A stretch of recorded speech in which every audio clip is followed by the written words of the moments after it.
My approach is just thinking about it in a way of compassion and empathy and teaching children, how would that make you feel?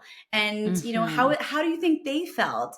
And every single lesson that I like to teach and I like to, help families teach is all about kindness and respect. What is respectful to you? What is the respectful thing to do to another person? What's the kind thing to do? And would it be kind to say please if you wanted something new? Yes, amazing. And then, giving I that as love a that. constructive.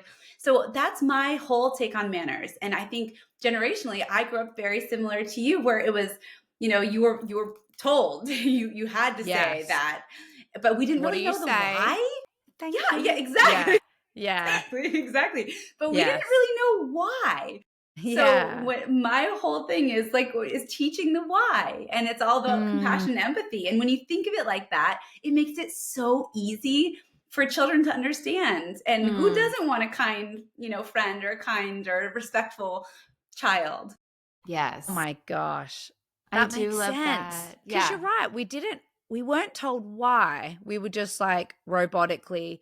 And then Right. you get all awkward at the end of like a sleepover where you're like, thank you, Mrs. Whoever, for having me sleep over. I remember being a kid and being like, oh, I've got to say that at the end. That's so And your funny. But mother was like standing in the doorway making sure you said it, like yeah, I remember and like beaming with pride, like when I said it. It's so yeah. funny because I do feel very proud of my children because I I do get the reflection from other parents like, Mhm. wow, they Yes. really are so kind and thoughtful. And now you're right. It's like it's if it's rooted in kindness, which I hope for my kids it is, they naturally talk to adults and want to like really engage with older people as well as their little friends.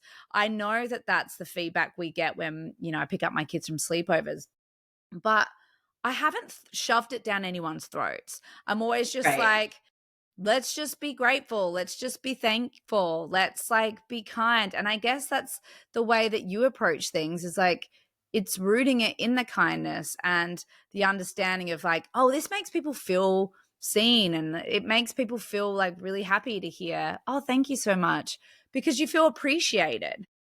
It's that you just hit the nail. And I feel like it's not about gentle or being strict. It's balance, right? It's Yeah. balance. Okay. Yeah, for And sure.